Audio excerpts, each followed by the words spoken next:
Hello বন্ধু, নমস্কার বন্ধুরা, সবাই কেমন আছো? আশা করি ভালো আছো, সুস্থ আছো, যে যেখানেই আছো। আমি আজ তোমাদের সামনে অনেক দিন পরে এলাম ভিডিও নিয়ে। আমার মানে একটু অসুবিধা ছিল, যাই হোক।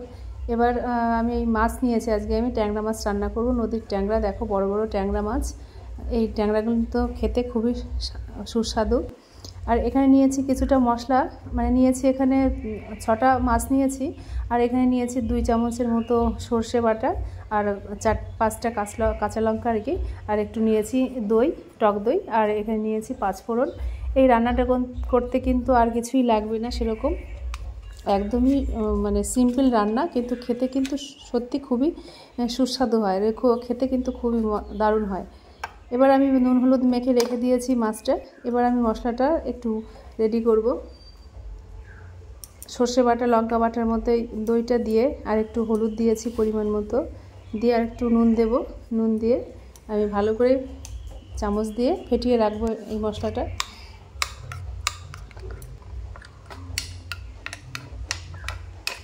ফেটানো হয়ে গেছে। এবার আমি মাছটা ভেজে নেব। আমি কড়াই দিয়ে দিয়েছি উনুনে।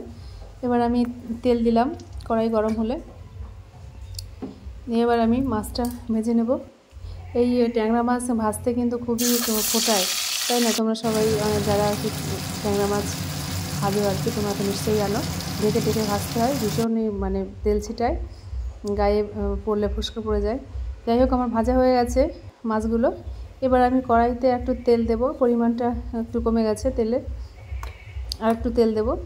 দিয়ে এবার আমি এই তেলের মধ্যে একটু ফোড়ন দেব। 2টো শুকনো লঙ্কা দিয়েছি। এবার তোমরা শুকনো লঙ্কা দিতেও পারো, নাও পারো, সেটা তোমাদের নিজের ব্যাপার। যাই হোক, আমি দিয়েছি।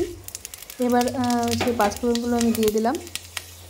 দিয়ে একটু 5 ফোড়নের মানে ভাজার গন্ধ বেরোলে এবার আমি যে মশলাটা রেডি করেছিলাম সেটা আমি ঢেলে দিলাম। দিয়ে একটু কষিয়ে নেব, সামান্যই কষাবো, কারণ সর্ষে বেশি কষালে খেতে হবে। যাই হোক, কষানো হয়ে গেছে। এবার আমি যে বাটিটা, মশলার বাটিটা ধুয়ে জল দিয়ে দিয়েছি, পরিমাণ মতো জল দিয়ে দেবো। দিয়ে দেওয়ার পর এবার আমি আর একটু হলুদ দেবো। হলুদ দিয়ে কালারটা একটু বেশি হয়ে গেছে। যাই হোক, এবার দেখো আমার ঝোলটা অনেকটাই শুকিয়ে গেছে। এবার আর একটু নুন দিয়েছি আমি পরিমাণ মতো। নুন ঝালের পরিমাণটা তো সবাই যে যার যেমন ঝাল খায় আর কি, নুন খায় সেরকমই দেবে। আর কয়েকটা কাঁচা লঙ্কা, চিরা কাঁচা লঙ্কা দিয়েছি। এবার ঝোলটা অনেকটা শুকিয়ে গেছে। এবার আমি মাছগুলো দিয়ে দিয়েছি, ট্যাংরা মাছগুলো দিয়ে দিয়েছি, ভেজে রাখা মাছগুলো। তোমরা বন্ধুরা অবশ্যই বাড়িতে বানিয়ে খেও, সত্যি মানে খুবই স্বাদের হয় এই রান্নাটা। খুবই সিম্পল, কোনো মশলা লাগে না, একদম উপাদেয়। দেখো আমার অনেকটাই ঝোল শুকিয়ে গেছে আর কি, রান্নাটা হয়ে গেছে। এবার আমি নামিয়ে নেব।